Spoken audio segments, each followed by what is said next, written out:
నమస్కారం, welcome to I dream. ధర్మ మార్గ విత్ విజిత కార్యక్రమానికి స్వాగతం. ప్రస్తుతం మనతో పాటు ఉన్నారు ప్రముఖ ఆధ్యాత్మికవేత్త, హనుమత్ మరియు శ్రీ విద్యా ఉపాసకులు బ్రహ్మశ్రీ డాక్టర్ శివయోగి సిస్లా జయశంకర్ గారు. ఇప్పుడు గురుగారితో మాట్లాడి మరిన్ని విషయాలు తెలుసుకుందాం.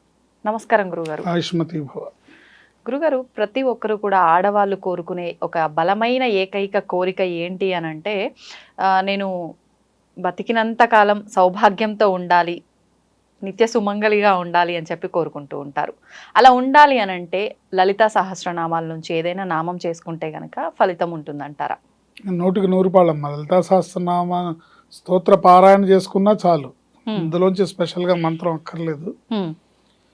లలితా సహస్రనామ స్తోత్రాన్ని నిత్యం పారాయణగా అలవాటు చేసుకున్న గృహిణులు ఎవరైతే ఉంటారో వాళ్ళందరికీ కూడా చక్కటి అమ్మవారి అనుగ్రహం లభిస్తుంది. అయితే కర్మ లిఖితాన్ని ఎవరు తప్పించలేరు. మన ప్రయత్నం మనం చేయడం, బలంగా అమ్మవారిని పాదాలను ఆశ్రయించడమే ఇక్కడ మార్గం. అమ్మదయ ఉంటే అన్నీ ఉన్నట్లే అని లలితా సహస్రనామ స్తోత్రాన్ని ఎవరైతే నిత్యం త్రిసంధ్యంలో 3 సంధ్యల్లో రోజుకు 3 సార్లు ఎవరైతే పారాయణ చేస్తారో వాళ్ళ యొక్క సౌభాగ్యాన్ని, అదృష్టాన్ని, సంపదని అమ్మవారు అన్ని రకాలుగా కూడా ఆ కుటుంబాన్ని కాపాడుతూ ఉంటుంది. అయితే ఏంటంటే ఒక్కోసారి విధి వంచితం, విధి లిఖితాన్ని కాదనలేము. కానీ ఏమాత్రం అవకాశం ఉన్నా కూడా, మైన్యూట్ ఛాన్సెస్ ఉన్నా కూడా అమ్మవారు తప్పనిసరిగా కాపాడుతుంది.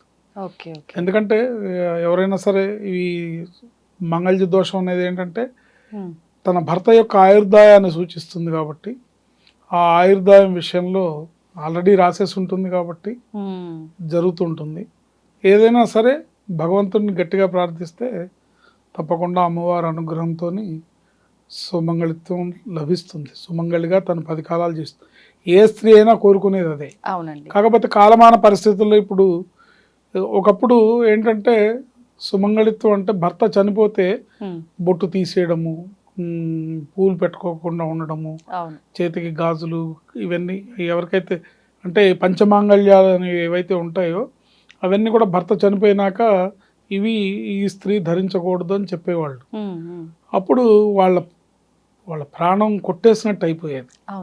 బొట్టు పెట్టుకోకూడదు, నువ్వు గాజులు వేసుకోకూడదు, నువ్వు పూలు పెట్టుకోకూడదు, కాళ్ళకి మట్టిలో ఉండకూడదు, ఇట్లా అంటూ ఉంటే వాళ్ళకి నలుగురిలో చిన్నతనంగా ఉండేది. పైగా ఎక్కడన్నా ఫంక్షన్స్కి వాటికి వెళ్ళినప్పుడు వీళ్ళని అయ్యో ఈమె ఎదురొచ్చిందా అని ఇట్లా మాట్లాడుతుంటే వాళ్ళకి అపశకునంగా భావించి అలా చేస్తే ఆ స్త్రీ మనసు తల్లడిల్లిపోయేది. మిగతా పరిస్థితులు ఎలా ఉన్నా ఈ సమాజంలో జరిగే ఈ అవమానాలు, ఈ చీత్కారాలు ఏవైతే ఉన్నాయో వీటికి తట్టుకోలేక చాలా బాధపడేవాళ్ళు.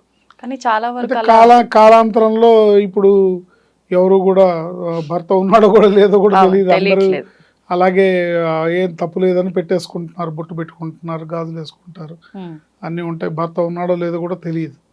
కానీ ఏదేమైనప్పటికీ కూడా హైందవ ధర్మాన్ని పాటించి భగవంతుడి యందు నమ్మకం ఉండి అమ్మవారి భక్తురాలుగా ఉండే ఏ స్త్రీ అయినా కోరుకునేది నా భర్త 10 కాలాలు చల్లగా ఉండి నాకు ఇవన్నీ కూడా సుమంగళిగా నేను 10 కాలాలు ఉండాలి, సుమంగళిగా నేను చనిపోవాలని కోరుకుంటారు.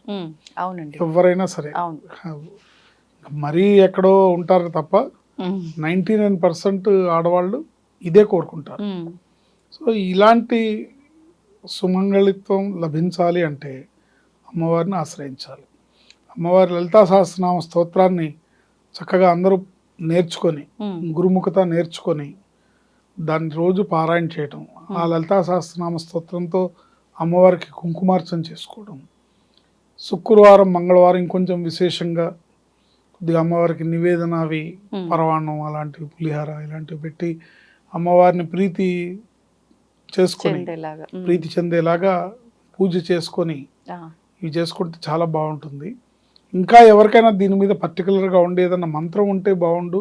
ఈ మంత్రం అయితే అంటే లలితా సహస్రనామ స్తోత్రం నేను రోజుకి 1 సారి కంటే ఎక్కువ చేయలేను, లేకపోతే 2 సార్లు కంటే ఎక్కువ చేయలేను, రోజు చేయలేను, శుక్రవారం మంగళవారమే చేయగలుగుతాను, లేకపోతే అసలు నాకు రాదు, నేను తప్పులు చదువుతానేమో అనే భయం చాలా మందికి ఉంటుందండి. అంటే తప్పులు చదవకూడదు అనేది అక్కడ శాస్త్రం చెప్తున్న మాట.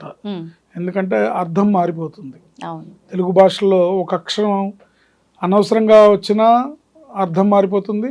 ఒక అక్షరాన్ని బదులు ఇంకో అక్షరం పలికినా కూడా పెడార్థం వచ్చేస్తుంది. ఉమ్, అందుకని తప్పులు లేకుండా చదవాలి.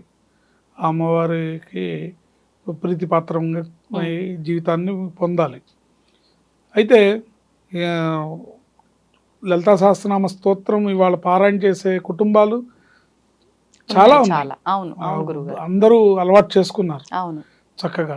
తప్పులు లేకుండా చదవాలనే ప్రయత్నం మటుకు చేయాలి. ఉమ్, ఉమ్, ఇది మీ మీడియా ముఖంగా నేను ఇప్పుడు అందరికి ఎవరెవరైతే లలితా సహస్రనామ స్తోత్ర పారాయణ చేస్తామో అవును. వాళ్ళందరికీ నేను విన్నవించుకుంటున్న మాట ఏంటంటే తప్పులు లేకుండా చేయడానికి ప్రయత్నించి నేర్చుకుని చక్కగా పెద్దవాళ్ళు చేసిన సీడీలు ఉంటాయి, ఆ, మహానుభావులు పెద్దవాళ్ళు చేసిన సీడీలు ఉంటాయి, వాళ్ళు అవి చూసి నేర్చుకొని చేస్తే మంచిది. ఇంతేకాకుండా మరీ పర్టికులర్గా నాకు ఇలా సుమంగళిగా ఉండడానికి నేను ఏ మంత్రం చేయాలనే దానికి కూడా లలితా సహస్రనామ స్తోత్రంలో శ్లోక రూపంలో ఉన్న మంత్రం ఒకటి ఉంది. ఓకే. దాన్ని కనుక మనం నిత్యం చేసుకున్నట్టయితే, ఉమ్, లేదా శుక్రవారం మంగళవారం కొంచెం ఎక్కువగా విశేష సంఖ్యలో ఉమ్, రోజు ఒక 108 చేసుకొని మంగళవారం నాడు శుక్రవారం నాడు ఒక 1000 సార్లు చదువుకుంటే ఉమ్, అన్ని రకాలుగా బాగుంటుంది.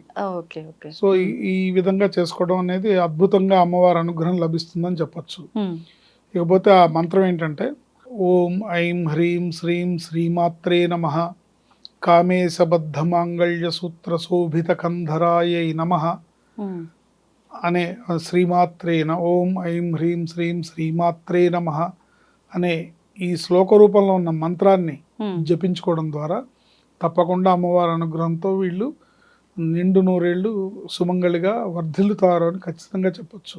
ఓకే. ఈ మంత్రాన్ని నమ్మకంతో చదువుకోవాలి. కామేశబద్ధ మాంగళ్య సూత్ర శోభిత కందరాయే నమః అంటే కామేశ్వరుడు అంటే పరమేశ్వరుడు. ఆయన చే కట్టబడిన తాళి మెళ్ళో ఉన్న ఓ అమ్మా అని అర్థం. కామేశబద్ధ మాంగళ్య, ఆ మాంగళ్యం ఎవరు కట్టారు? పరమేశ్వరుడు. పరమేశ్వరుడు. సూత్ర శోభిత కంధరాయే నమః, ఉమ్, ఆ మాంగళ్యం నీ మెడలో శోభిస్తూ ఉంది, ఉమ్, ఆ మంగళసూత్రం నీ మెడలో శోభిస్తుంది. అలాంటి అమ్మని నేను ధ్యానిస్తున్నాను, పూజిస్తున్నాను, జపిస్తున్నాను ఉమ్, అనే భావనతో, అంటే ఆ మంగళసూత్రాలు ఇంతంత పెద్దవిగా ఉండే అమ్మవారి మెడలో ఉండే ఆ మంగళసూత్రాలని తలుచుకుంటూ ఉమ్, ఈ జపం చేసుకుంటే వీళ్ళ మెడలో మంగళసూత్రము, వీళ్ళ సుమంగళిగా ఉండే తత్వము 10 కాలాలు విరాజిల్లుతాయని అర్థం. ఉమ్, ఎంత అర్థం ఉంది గురుగారు దాంట్లో. అందులో అమ్మవారిని ఆ రూపంలో ధ్యానించుకోవాలి. ఉమ్, ఉమ్, ఉమ్, ధ్యానించుకుంటే వీళ్ళు కూడా అట్లాగే 10 కాలాలు వీళ్ళు సుమంగళిగా ఉమ్. జీవిస్తారని చెప్పడంలో ఎటువంటి సందేహం లేదు. ముందర మళ్ళీ ఓం శ్రీం అది ఓం శ్రీమాత్రే ఐం నమః హ్రీం శ్రీం శ్రీమాత్రే నమః అవి ఖచ్చితంగా జోడించి చదివితేనే ఫలితం జోడించి ఉంటుందా? చదివితే విశేషమైన ఫలితం ఉంటుంది. ఉమ్, ఒకవేళ అది కష్టంగా ఉందనుకుంటే ఓన్లీ ఈ శ్లోకం కూడా చదువుకోవచ్చు. ఉమ్. కామేశబద్ధ మాంగళ్య సూత్ర శోభిత కంధరాయే నమః అంతవరకు చదువుకోవచ్చు. ఓకే గురుగారు, ధన్యవాదాలు. ఆయుష్మతి భవ.